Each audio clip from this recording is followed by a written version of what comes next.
Hoje nós temos a alegria de iniciar uma nova série de mensagens expositivas sequenciais. Novo Testamento, Carta de Paulo aos Filipenses. Portanto, durante as próximas semanas, os irmãos estarão acompanhando mensagens, se Deus assim permitir, neste livro. Eu convido você, se ainda não o fez, a quando chegar em casa, mais tarde, se você tiver um tempo, ou durante a semana, leia todo o livro. São apenas 4 capítulos. É um livro que tem uma leitura muito gostosa, muito fácil, muito compreensível. E certamente com lições preciosas para os nossos corações. Iremos então mergulhar nestes dias, nesta carta. Antes de nós lermos o texto, nós iremos ler apenas os versos 1º e 2º. Eu queria dizer a você o quanto é importante nós estudarmos a Bíblia de forma sequencial, seja nos sermões, seja em estudos bíblicos, ou mesmo na nossa devocional. Eu sei que alguns irmãos têm hábitos de fazerem suas leituras devocionais com o suporte dos devocionários. E eu não tenho nada contra o suporte dos devocionários. Você pode e deve fazê-lo. Mas acredito que o melhor método que nos aprofunda ainda mais na nossa devocional é quando nós lemos a Bíblia pela Bíblia. Faça do devocionário uma leitura secundária e procure ler apenas a Bíblia. E quando você for fazer isso, faça de forma sequenciada. Escolha um livro e comece a leitura dele e vá até o final. E se você de repente não conseguiu entender muito, volte um pouco mais. E se puder e tiver dúvidas, me procure. Eu tentarei ajudar você na compreensão de algum texto. Mas é como se nós recebêssemos várias cartas. Imagine se você recebe no mesmo dia várias cartas diferentes. E mesmo que seja de uma só pessoa. E você pega e começa a ler uma parte de uma carta, uma parte de outra. E no final você pode ter aí o famoso buruçu. Né? Você misturou todas as coisas. Então a melhor forma é você saturar, lendo todo o livro. E depois você procurar um outro livro, assim você tem uma leitura melhor. Essa é uma dica para as nossas devocionais. Então, a importância, irmãos, de nós estudarmos um livro só, é que isso nos fará mergulhar de uma vez só e continuar mergulhados, imersos ou submersos naquela história, naquele contexto. Isso nos ajuda, quando nós lermos o texto, a fazermos com mais facilidade as ligações entre uma coisa e outra. Ok? Então, isso nos facilita historicamente, teologicamente, sistematicamente. Isso nos ajuda também na compreensão até mesmo da linguagem do autor, porque ele usou aqueles termos. Sendo o mesmo autor, o mesmo livro, no mesmo momento, fica tudo mais fácil para a nossa compreensão. Vamos à leitura, sem mais delongas. Eu quero ver se faço um sermão de, no máximo, meia hora, tá bom? Os irmãos sabem que é muito difícil para mim isso. Paulo e Timóteo, servos de Cristo Jesus, a todos os santos em Cristo Jesus, inclusive bispos e diáconos, que vivem em Filipos.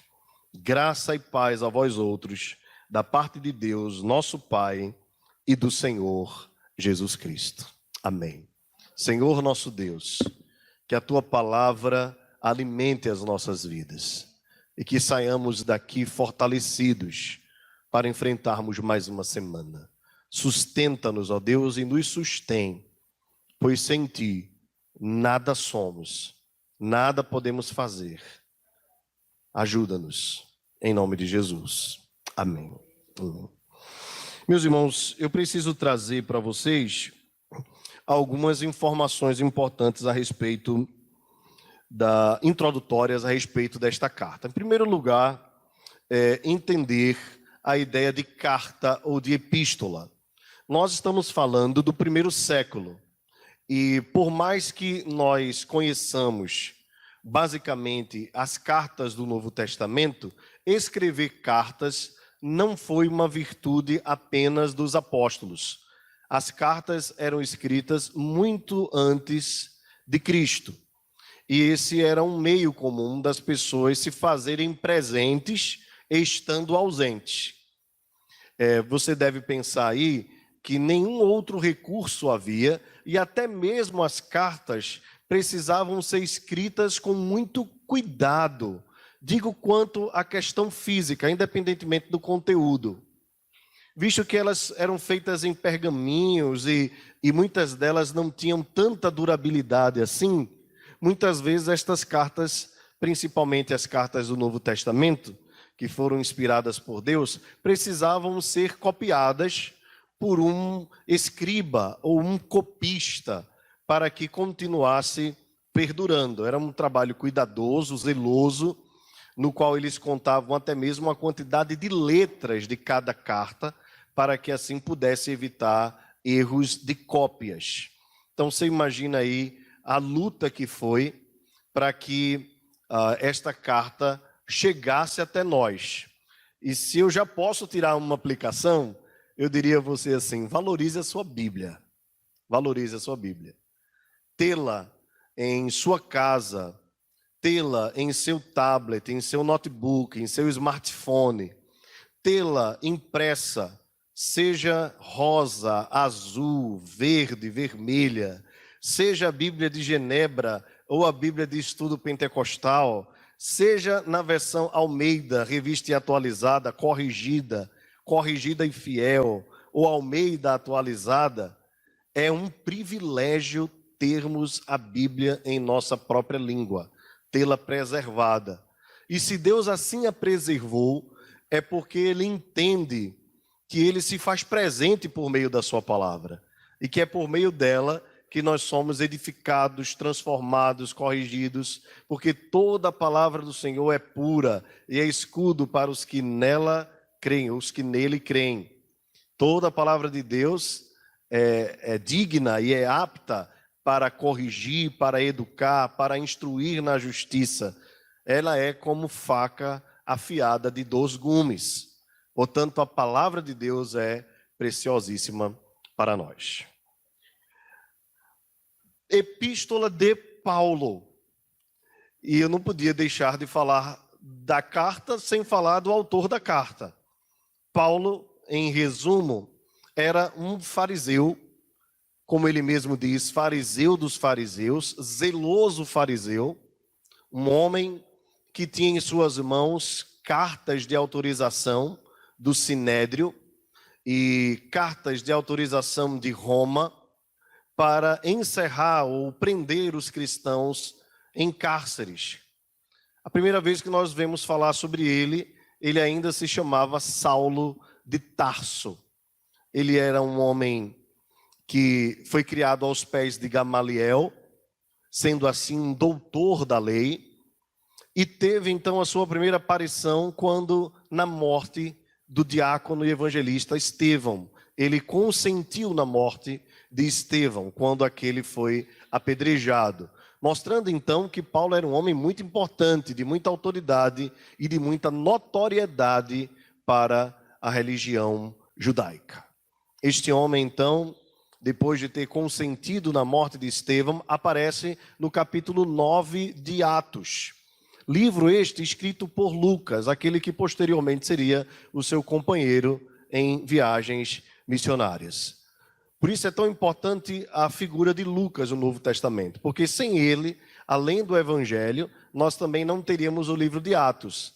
E como nós já fizemos uma série de exposições no livro de Atos, não custa nada lembrar aos irmãos que sem o livro de Atos, nós não teríamos segurança de lermos as cartas de Paulo, pois ele seria para nós um mero desconhecido. Mas a partir do livro de Atos, no capítulo 9, nós conhecemos a história deste homem, o que Deus fez da vida dele e a importância dele para a igreja cristã. Este homem estava a caminho de Damasco, quando o Senhor, o próprio Cristo, apareceu a ele, dizendo: Saulo, Saulo, por que me persegues? Ele então cai do cavalo, literalmente, uma luz no seu rosto que só ele vê, brilha de forma tão grande que ele passa alguns dias cego. Ele vai até então à casa de Ananias, como fora instruído, e ali depois de alguns dias curado, ele se dirige para a Arábia. Passa alguns dias, segundo o livro de Gálatas, alguns anos lá, e depois volta para conversar com os demais apóstolos. Bem, este homem, como nós sabemos muito bem, deixa de ser um duro perseguidor da igreja para ser perseguido duramente pelos judeus e mesmo pelos romanos. O Senhor havia dito para ele, por meio de Ananias, que mostraria a ele o quanto lhe importa sofrer pelo nome do Senhor. Irmãos, Filipenses, uma vez eu estava cortando o cabelo e um barbeiro disse para mim assim: quando eu tiver um filho, o nome dele vai ser Filipenses. E eu precisei orientá-lo assim com todo cuidado, para que ele entendesse que Filipenses era igual a Recifenses ou Olindenses, que na verdade o termo significava que aquelas pessoas eram originais da cidade de Filipos. A cidade de Filipos, irmãos, recebe esse nome por causa de Filipe. Ele foi pai de Alexandre Magno e, sendo ele um homem muito importante, recebeu o nome, a cidade recebeu o seu nome. E a cidade tem assim uma proeminência, embora esteja ela numa parte um pouco distante da Itália, porque naquele período, um pouquinho antes do primeiro século, houve ali uma batalha, inclusive com um famoso guerrilheiro chamado Brutus. E nós, é claro, lembramos de Brutus depois daquela peça de Shakespeare, onde ficou conhecida a frase "até tu, Brutus", né? E para nós aqui na nossa versão, "até tu, Brutus, filho meu", né? Nós não sabemos se foi dito isso, mas nós sabemos que batalhas foram travadas ali entre gregos e romanos, e os romanos prevaleceram. E assim, então, tendo Filipos sendo sido alcançada pelo Império Romano, se tornou uma colônia. E foi dada às pessoas, em especial aos militares que estavam sendo reformados ou aposentados.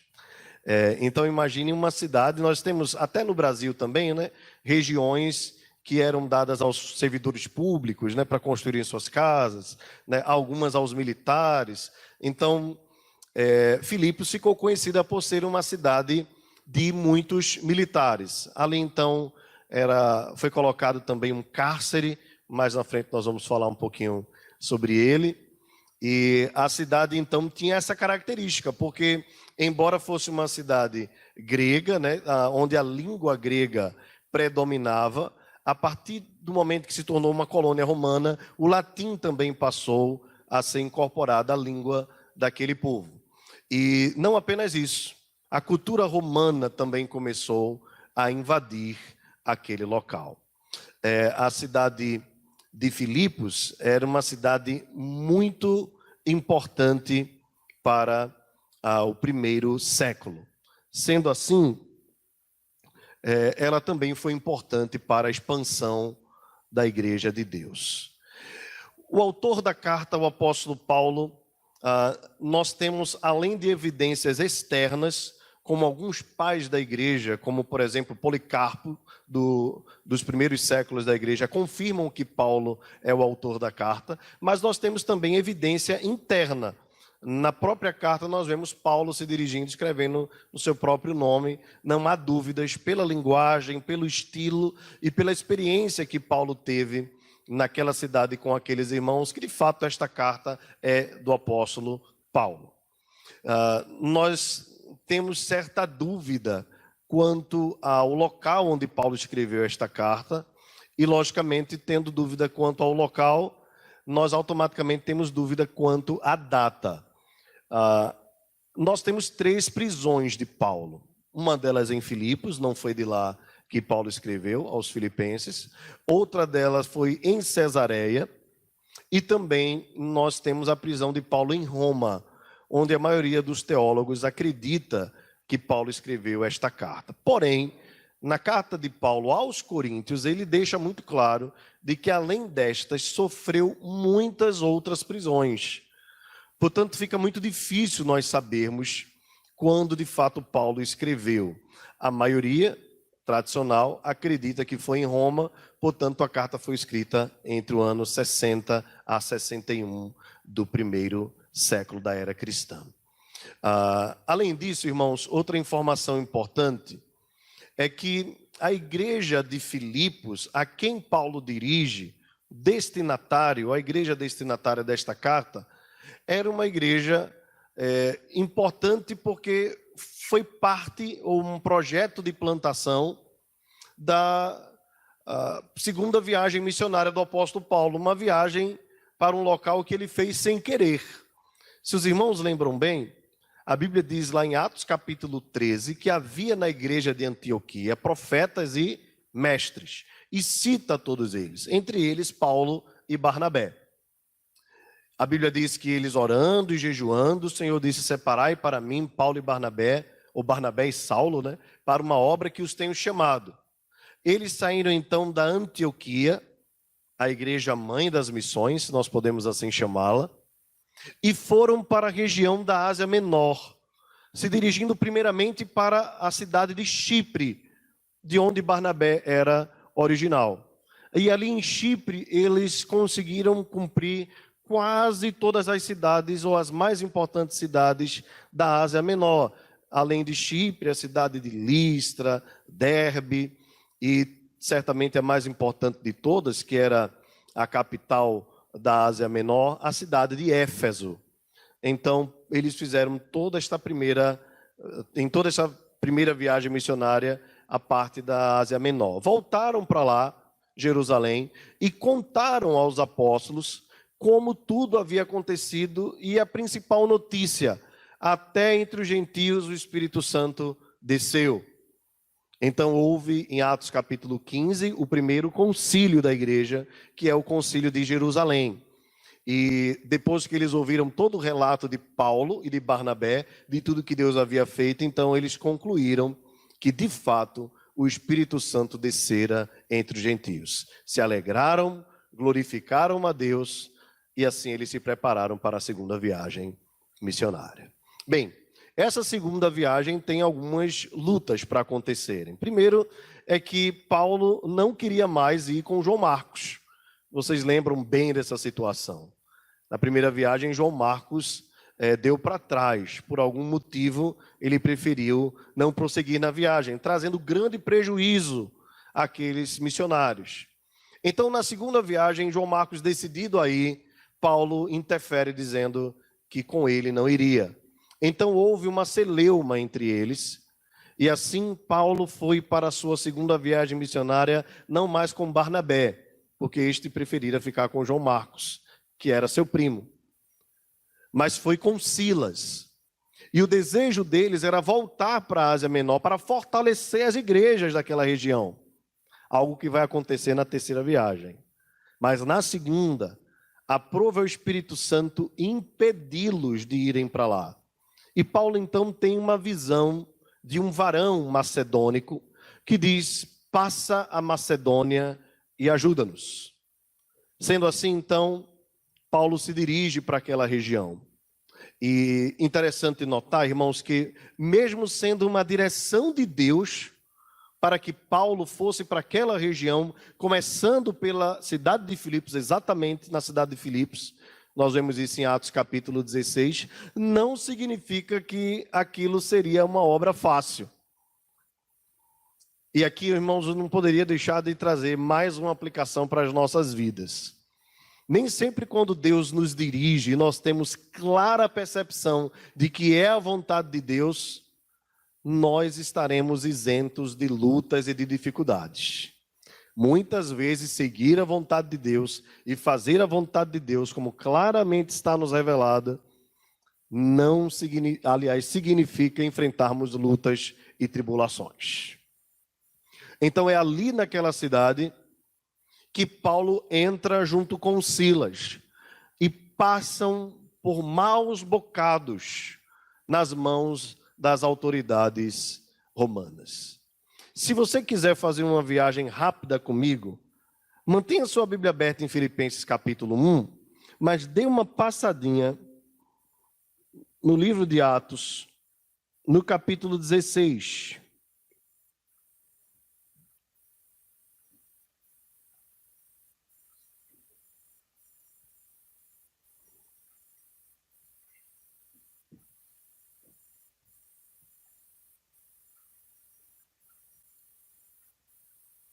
A partir do verso 11. Nós não vamos ler o texto por conta do horário, mas observe que o texto nos informa que depois daquela visão que Paulo teve na cidade de Troade, eles vão então para Filipos. Eles chegam, irmãos, nesta cidade, passam alguns dias, e exatamente no dia de sábado, o dia em que os judeus se reuniam para adorar, Paulo então sai para evangelizar. Naquele local, eles não encontram uma sinagoga, diferente de muitos outros locais que nós encontramos, onde os apóstolos chegam e encontram uma sinagoga. E por que eles não encontram uma sinagoga? Porque para formar uma sinagoga, era necessário que houvesse pelo menos 10 homens, preferencialmente que fossem pais de família. Assim, esses homens formavam uma sinagoga. E embora os judeus estivessem dispersos por todo o Império Romano, porque foram dispersos muitas vezes na história, aquela cidade exatamente era uma cidade em que não havia muitos judeus. Por isso, era lícito que as mulheres se reunissem num local chamado local de oração. E é isso que nós encontramos no verso 13. O texto diz, naquela cidade, quando Paulo saiu para junto do rio, onde ele observou que havia um local de oração, eles encontraram mulheres que para ali tinham corrido.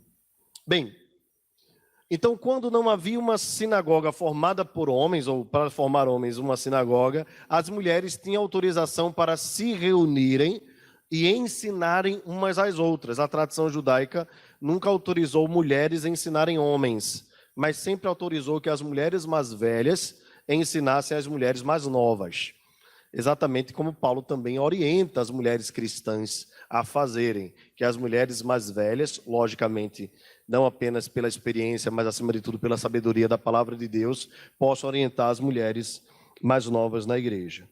Ali em Filipos, nós vamos começar agora com a formação da igreja.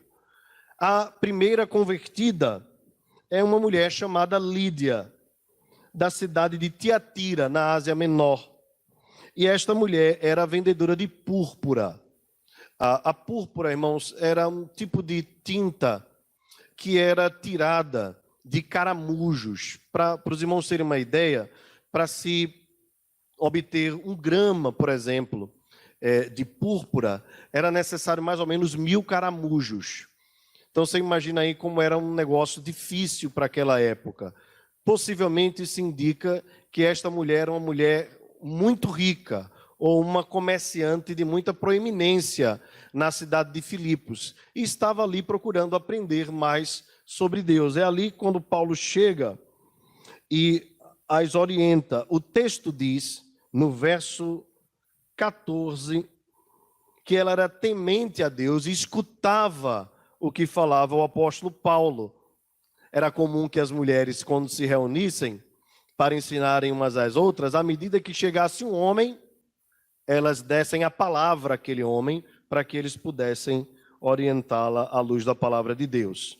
Então, observe que texto, um dos textos mais lindos, irmãos, das Escrituras. O Senhor lhe abriu o coração para atender às coisas que Paulo dizia. Irmãos, Filipos não era uma cidade qualquer. Era a cidade que fazia a abertura da Europa, da Macedônia. E o Senhor abriu o coração para a primeira vida que seria alcançada naquele local. Deixa eu dizer uma coisa para vocês aqui, irmãos. Se não fosse a vontade de Deus que Paulo e Silas fossem para a região da Macedônia, possivelmente, o Ocidente não teria sido alcançado pela graça de Deus, e sim o Oriente, a região da Ásia Menor. O que eu quero dizer com isso é o seguinte, é que neste momento, Deus já estava pensando em mim e em você. Ele estava abrindo as portas quando Paulo queria ir para a Ásia. Deus disse, você não vai para a Ásia, você vai para a Macedônia, você vai para a Europa. E quando chega em Filipos, Deus abre o coração daquela mulher, e é como se estivesse abrindo muitos corações na região do Ocidente, inclusive o meu e o seu, que no tempo e no espaço fomos alcançados pela maravilhosa graça do Senhor. Meus irmãos, os planos de Deus são insondáveis. Insondáveis. Não havia nada de ilícito Paulo voltar para a região da Ásia. Havia outras cidades a serem alcançadas. Mas aprove ao Senhor que o enviasse para a Europa. Deus queria alcançar o Ocidente. É claro que Deus tem interesse em todas as nações, em todos os povos. Mas aprove ao Senhor fazer da região do Ocidente o local que seria celeiro para todo mundo. Pois bem, então ela é batizada, e observe o que diz o texto, que eu queria que você guardasse isso aqui, tá? No verso 15 ela diz, se julgais que eu sou fiel ao Senhor, entrai em minha casa e aí ficai. E nos constrangeu a isso. Era comum as pessoas que eram muito ricas acolherem os missionários. Que possivelmente o texto nos indica é que a igreja de Filipos se estabeleceu na casa de Lídia. E aqui eu queria fazer uma outra aplicação prática e muito objetiva nesses dias. Quando nós, como assim a igreja cristã não tinha espaços públicos para se reunirem, os lares eram a prioridade. Deixa eu dizer uma coisa para vocês, irmãos. Nesse período que nós vivemos de lockdown, de proibições, onde nós precisamos, por várias questões, recuar, a prioridade não é ficar em casa assistindo transmissão online. A prioridade é se reunir com o povo de Deus. A casa ainda é um local prioritário para adoração. Quando não puder na casa, aí eu assisto. Mas culto é gente junto de gente. E vale a pena a gente fazer esse esforço. Todos os que se esforçaram são minhas testemunhas. Vale a pena fazer esse esforço. E digo mais aos irmãos, sem medo de errar. Sem medo de errar. Nós cumprimos a vontade de Deus fazendo como nós fizemos. Cumprimos. Sem nenhum erro de consciência. Pois acima dos governos humanos está o governo do Senhor, que ordenou a adoração do seu povo. E se colocarem empecilhos para nós sairmos das nossas casas e nos encontrarmos, nós faremos dos nossos lares um local de adoração. Mas jamais poderão cerrar os nossos lábios. Assim como também não fizeram com o apóstolo Paulo e com Silas na prisão. Amarraram-lhes nesta mesma cidade, como os irmãos sabem bem, mas à meia-noite eles louvavam a Deus e oravam, dando louvores ao Senhor. E Deus fez um grande milagre naquele local, porque assim lhe aprouve fazer. Meus irmãos, ilegal é o que fizeram conosco. Não é ilegal se reunir para adorar a Deus. Não é ilegal. É um direito bíblico, e Deus está acima de tudo. E é um direito constitucional. Inclusive, o ministro Cássio Nunes nos deu ontem o direito de nos reunirmos. Mais uma vez nós ganhamos. E não se espante que na mesma hora que saiu o decreto do ministro autorizando, o prefeito de Minas Gerais disse que resistiria e que as igrejas não iriam abrir. O ministro da AGU, pastor André Mendonça, crente, comunicou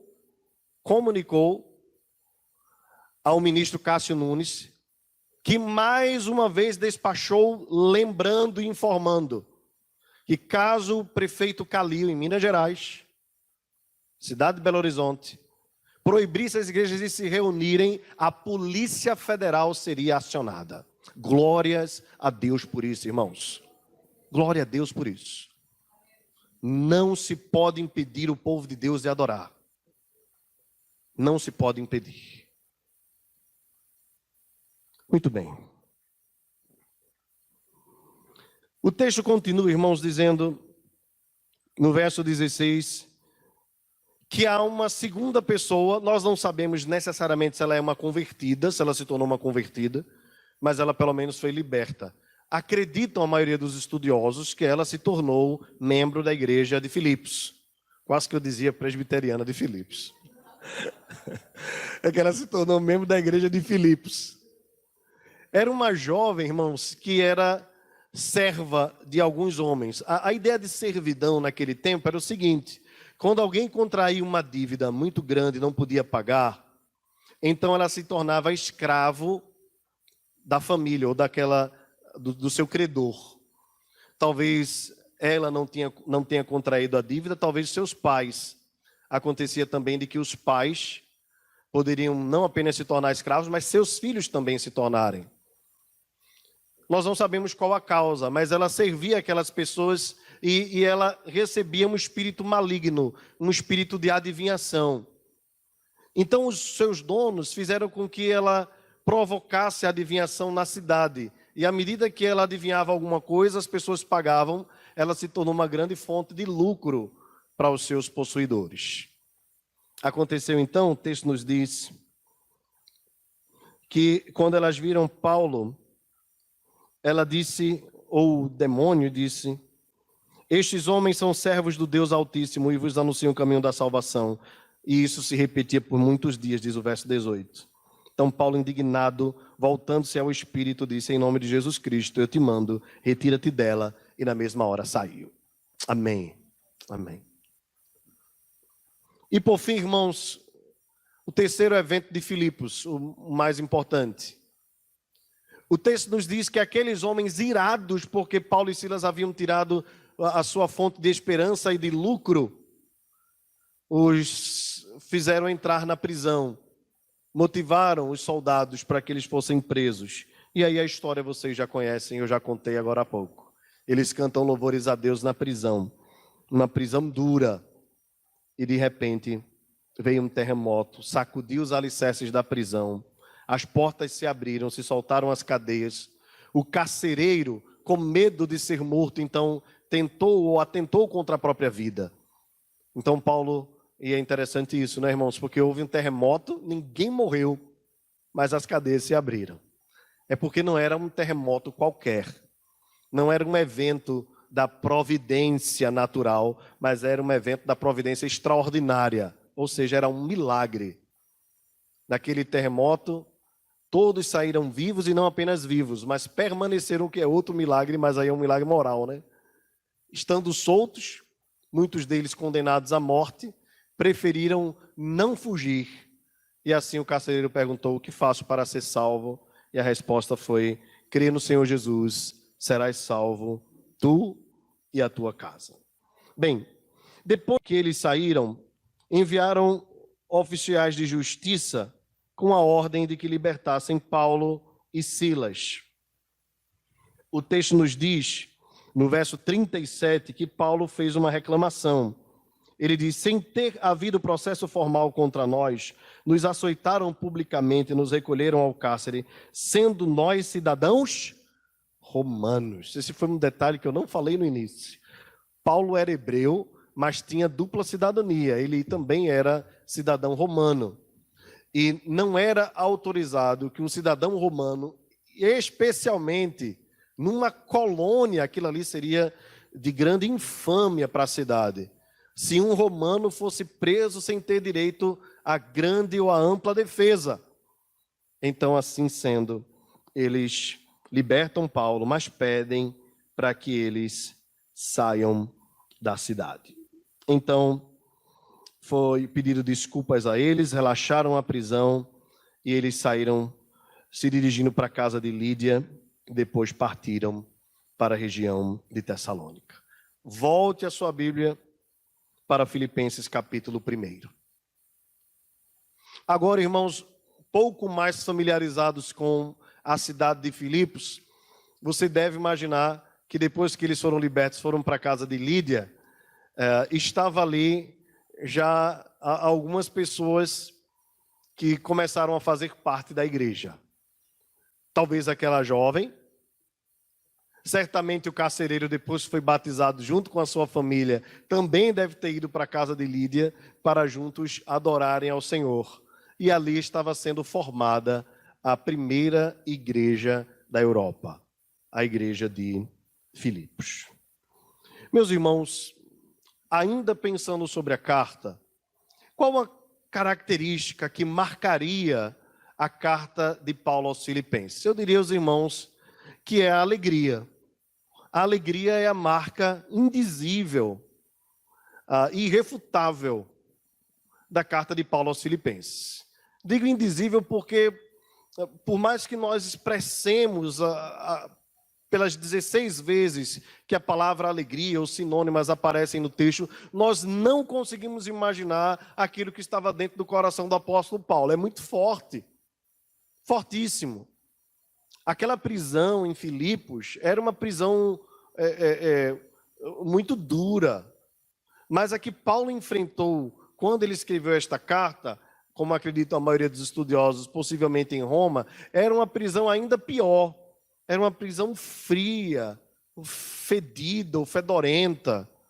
E o apóstolo Paulo está ali escrevendo para os irmãos com a maior alegria no coração para fortalecê-los.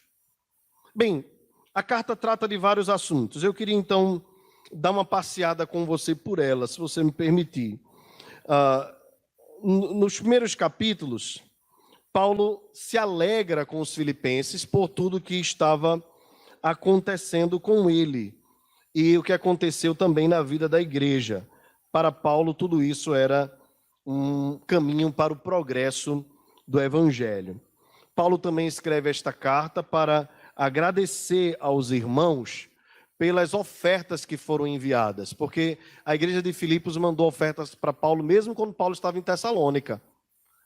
E também aqui 2 personagens importantes, você observou, Paulo e Timóteo. Paulo estava com Timóteo em Roma quando escreveu esta carta. Não necessariamente Timóteo escreveu junto com Paulo, mas Paulo faz questão de citá-lo por ser Timóteo seu auxiliar em momentos de muitas dificuldades. E outro personagem importante é Epafrodito, que era possivelmente o pastor da igreja de Filipos. E havia na igreja de Filipos irmãos importantes, mas havia também um problema específico, ou pelo menos 2 problemas importantes que Paulo quer tratar. Paulo quer tratar de irmãos que estavam brigando, irmãos servos, gente crente, sabe, gente amada assim por Deus, devota ao Senhor, gente empenhada no serviço, mas que estava batendo cabeça. E é interessante isso, né? Nós podemos ser crentes, nós podemos ser envolvidos com o trabalho do Senhor, e isso é maravilhoso, mas às vezes nós somos meio difíceis nos nossos relacionamentos. Nós não temos SAF na nossa igreja, né? Mas alguns acreditam que Evódia e Cinti eram a presidente e vice-presidente da SAF da igreja. Alguns irmãos acreditam, né, que vai dizer assim, olha, tinha que ser com as mulheres. É claro que nós vemos em outras cartas relacionamentos quebrados também com homens.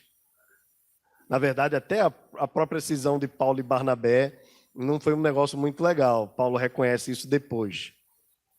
Mas havia aqui duas mulheres importantes da igreja, servas proeminentes, mas que estavam causando algum tipo de atrito. Isso estava adoecendo toda a igreja. Paulo, então, as exorta, assim como toda a igreja, a caminharem numa só alma. Nós vamos falar bastante sobre isso. Uma só alma. O que faz nos lembrar que a igreja é um corpo, né? E por sermos corpo, nós temos vários membros, mas nós somos chamados a viver num só coração e numa só alma. Bem, mais na frente a gente conversa sobre isso. Outro problema são os cães na igreja. Aqueles que estavam infiltrados dentro para trazerem a doutrina equivocada, ou seja, falsas doutrinas. Essas falsas doutrinas tinham muito a ver com liberalismo teológico, mas tinha também muito a ver com liberalismo moral, porque as duas coisas caminham juntas.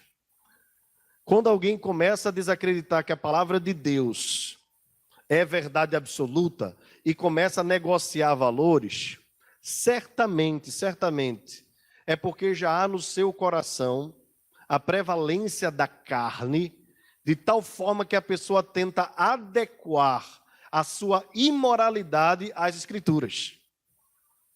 E é assim que se começa a aprovar na igreja coisas que são reprováveis. Mas não apenas na igreja de maneira formal. É assim também que nós, na nossa vida cristã, no nosso dia a dia, começamos a tentar adequar as nossas fraquezas à palavra de Deus. Então a gente começa a dizer assim, mas é só um pouquinho. É só uma besteirinha. É só um pecadinho. O pecado mesmo é aquele de fulano. Isso é besteira. Falar mal do irmão é besteira. O pecado mesmo é quem chega atrasado no culto. E aí a gente começa, de acordo com as nossas fraquezas, a moldar aquilo que nós achamos ser o pensamento de Deus. Paulo combate com veemência essas coisas. Nós vamos aprender com Paulo. Nesta carta também nós encontramos, irmãos, uma ilustração do apóstolo Paulo, ilustração real, que se tornou o hino da igreja cristã. Eu estou falando do que Paulo faz aqui no capítulo 2, quando quer exortar os irmãos à humildade. Ele diz, tende em vós o mesmo sentimento que houve também em Cristo Jesus. Esse texto todo, maravilhoso, ficou conhecido na igreja do primeiro século, pois era metrificado. E é a chamada kenosis. O que é kenosis? No grego é a ideia de esvaziamento. Então a ênfase deste cântico, deste texto, é que Cristo se esvaziou. E os irmãos de Filipos, alguns deles estavam cheios, mas não de Cristo, do orgulho, do que Paulo chama de vã glória, ou seja, a glória vã, que não serve de nada. Então Paulo, mais uma vez, recomenda Timóteo e Epafrodito, traz uma mensagem quanto à alegria cristã, fala sobre a caminhada pela soberana vocação em Cristo Jesus. Paulo vai falar de que nós não somos perfeitos, mas devemos caminhar como perfeitos que somos. Isso é interessante, nós vamos discutir sobre isso. Então depois Paulo faz um apelo agora dando nome. É interessante isso. Porque se no primeiro capítulo Paulo fala de forma bem geral, no capítulo 4 ele rasga. E essa carta foi lida publicamente. Veja, irmãos, que coisa interessante, né? O atrito entre as irmãs Evódia e Síntique tinha se tornado público. Paulo, então, faz a exortação pública, com muito amor, com muito cuidado, mas sendo muito duro. Ele diz que pensem concordemente no Senhor. E depois orienta a Clemente, junto com os demais cooperadores que as ajudem nesse sentido. Irmãos, vejam, para Paulo reservar um texto e falar dessa forma, eu queria só lembrar você, veja como essas coisas provocam males dentro da igreja de Deus. Às vezes a gente pensa que é uma besteira. Às vezes a gente pensa que é besteira, principalmente quando a gente faz. Mas as dissensões, as facções, Às vezes, como nós não nos portamos adequadamente, que para nós parece ser uma besteira, para a igreja de Deus é veneno. Veneno. E Paulo exorta, chamando publicamente a atenção dessas irmãs. Bem, se essa carta não nos puxar a orelha. E por fim, irmãos, no capítulo 4, Paulo fala da sua gratidão aos filipenses. Bem, no capítulo 1, Paulo se intitula servo de Cristo. Paulo e Timóteo, servos de Cristo Jesus. Servo aqui, irmãos, tem duas conotações. A primeira é a conotação positiva. A conotação positiva era como, por exemplo, Deus chamou homens, grandes homens do Antigo Testamento, de servos. Meu servo. Como, por exemplo, a Moisés, né? Meu servo Moisés. Era uma questão de honra. Mas, durante o período posterior, servo também se tornou alguém pequeno. Geralmente o servo era aquele que limpava os pés das visitas quando chegavam, principalmente se fosse o servo menor. Nós não sabemos qual o objetivo de Paulo de usar um ou outro. Eu diria que o objetivo de Paulo seria usar os dois. Visto que é um privilégio ser servo de Deus, é uma honra sermos servos do Deus Altíssimo. Mas nós também somos escravos de Cristo, somos pequenos. Então, nesse sentido, doulos, a ideia de escravos, como Paulo usa aqui, é a ideia de alguém que perdeu totalmente a sua autonomia, mas vive para o seu Senhor. Paulo então diz, nós, eu e Timóteo, somos servos de Cristo Jesus. Automaticamente, Paulo já está chamando Jesus de Senhor, ok? Porque alguém que serve alguém que lhe é superior. Jesus é superior. Nós não temos dúvida que Paulo defendia o reinado de Cristo e a sua superioridade. A todos os santos em Cristo Jesus. Quando a Bíblia usa o termo santos, irmãos, por favor, não entenda que a Bíblia está nos chamando de que nós somos perfeitos. Não, nós não somos perfeitos. Nós sabemos que no original a ideia do hagios, né, do santo, é a ideia de alguém que é separado, de algo que é separado do uso comum para o uso espiritual, para o uso especial, ou consagrado, ok? Talvez seria o melhor termo. Nós somos consagrados, tirados do mundo para vivermos para Deus em Cristo Jesus. Não é a ideia romanista de que nós somos santos no sentido de que nós podemos interceder diretamente a Deus sem nenhum tipo de mediação. Não é isso também. Ou que nós podemos por nós mesmos fazer milagres, portanto as pessoas podem orar a nós. Não tem nada a ver absolutamente isso. Nós somos chamados de santos porque nós somos separados por Deus para vivermos para a sua glória.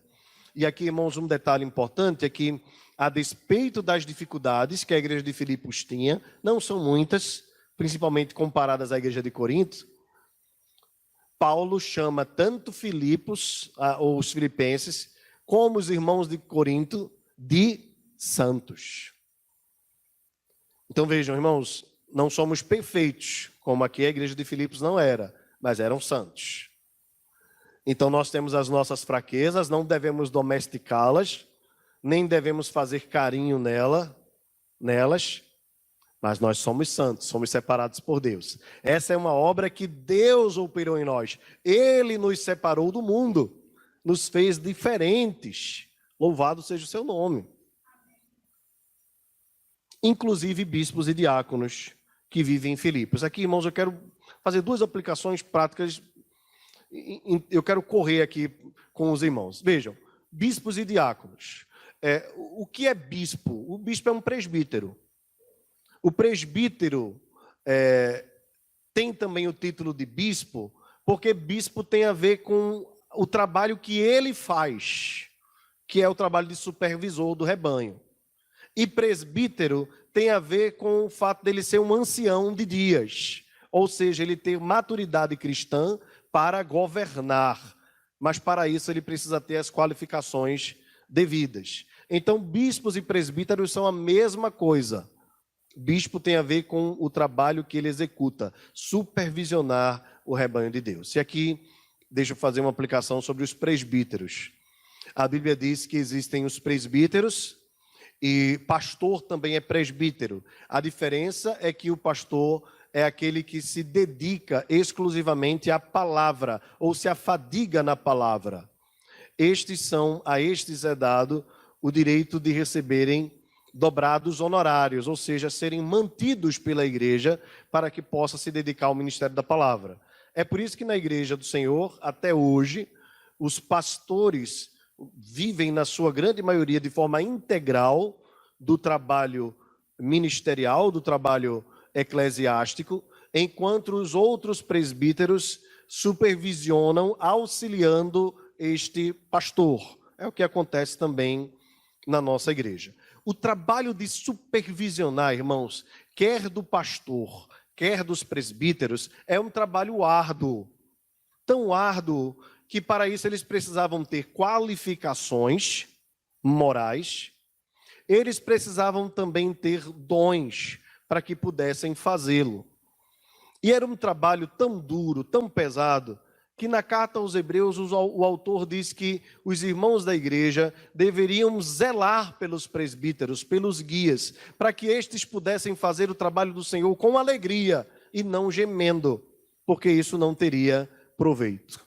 E aqui, irmãos, como presbítero, junto com os meus demais irmãos presbíteros, eu gostaria de exortar os irmãos que orassem por nós, que clamassem por nós, para que nós possamos cuidar de vocês com alegria no coração.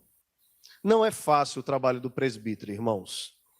Eu sempre tenho clamado a Deus pela vida do conselho da nossa igreja e os conselhos das igrejas, porque nós estamos vivendo dias muito difíceis, onde as pessoas têm procurado suas prioridades, têm feito, assim como nos dias de Juízes, cada um fazia de acordo com o que lhe dava na cabeça. Nós temos visto muito disto também nos nossos dias. Às vezes o trabalho do presbítero é feito chorando. Não é porque ele não gosta de fazer o trabalho, é porque muitas vezes nós semeamos e não vemos a semente germinar. Às vezes, numa simples coisa, quando um presbítero manda uma mensagem perguntando para o irmão como você está, temos sentido sua falta na igreja. E às vezes a mensagem fica lá, com os 2 tracinhos azuis, ou algumas pessoas têm esse costume de não deixar, né, para ninguém ver. Eu particularmente não gosto disso, a minha vida é um livro aberto. Se eu vi, eu vi. Se eu não pude lhe responder na hora, eu não respondo. Tá certo? Às vezes tem gente usando o WhatsApp para mentir. Cuidado com isso, tá? E às vezes na igreja de Deus, os presbíteros, pelo zelo, pelo cuidado, querem saber como os irmãos estão. Não é cobrança, irmãos, porque se não está, não está. Mas às vezes é duro, irmãos, nós fazermos todo um trabalho assim para que a igreja se envolva, para que os irmãos participem, e às vezes nós não vemos o retorno. Por isso a Bíblia diz, zelem pelos vossos guias, zelem. Eu sempre fico pensando como será a próxima geração de presbíteros. Eu sei que é Deus quem levanta, mas o meu coração teme, diante da realidade de que nós estamos vendo a igreja envelhecer e nós temos visto poucos jovens com o desejo de se tornarem presbíteros na igreja de Deus.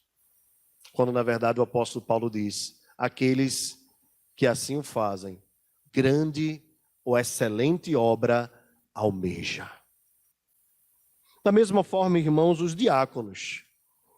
O texto nos diz, no verso 1, inclusive bispos e diáconos. Quem eram os diáconos? Você deve lembrar bem que em Atos capítulo 6 eles foram estabelecidos para a coleta, para ajudarem a igreja nas suas necessidades materiais. Assim sendo, os apóstolos poderiam cuidar melhor do ministério da palavra e da oração, o que deixa claro para nós uma grande distinção, de que enquanto os presbíteros trabalham pelo pastoreio do rebanho, no sentido mais espiritual, doutrinário, apologético, cuidando do rebanho de Deus, a preocupação dos diáconos deve ser com a manutenção dos irmãos. Saber os irmãos que estão desempregados, saber os irmãos que estão necessitados, saber os irmãos que estão passando necessidade e, especialmente, atender os mais vulneráveis, estrangeiros, viúvas e os pobres, para que estes não sejam ou não passem necessidade sem receber a assistência da Igreja de Deus. Da mesma forma, irmãos, os diáconos devem ser alvo das orações da igreja, visto que cuidar do povo de Deus não é algo fácil. E eles o fazem com grande amor, com grande zelo. Há também qualificações para estes homens. Em 1 Timóteo capítulo 3, se a primeira parte fala quanto aos presbíteros, a segunda parte fala quanto aos diáconos. Que esses homens deveriam ser irrepreensíveis, homens de uma só palavra, não dados a muito vinho, e que esses homens deveriam servir ao Senhor. E em Atos capítulo 6, eles deveriam ser homens de boa reputação, cheios do Espírito Santo e de sabedoria. E a Bíblia diz que aqueles que fazem o trabalho do Senhor, sendo diáconos, corretamente, receberão grande proeminência e muita ousadia e fé. Portanto, há recompensa, sim, para aqueles que servem com diligência e com zelo a Igreja de Deus.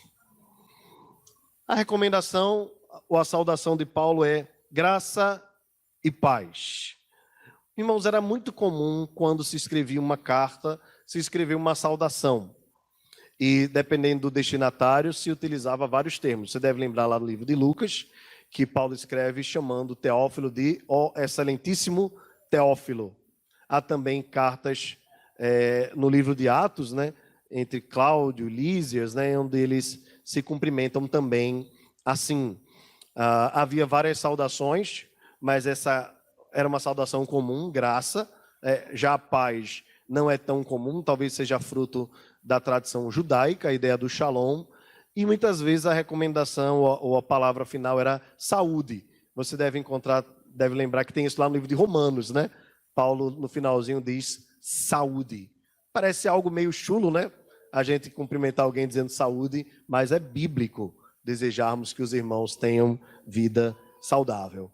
Só lembrando que João também cumprimenta dizendo assim, faço rogo da tua prosperidade e saúde a Gaio, né, na segunda carta, dizendo, assim como é próspera a tua alma. Veja coisa interessante, né?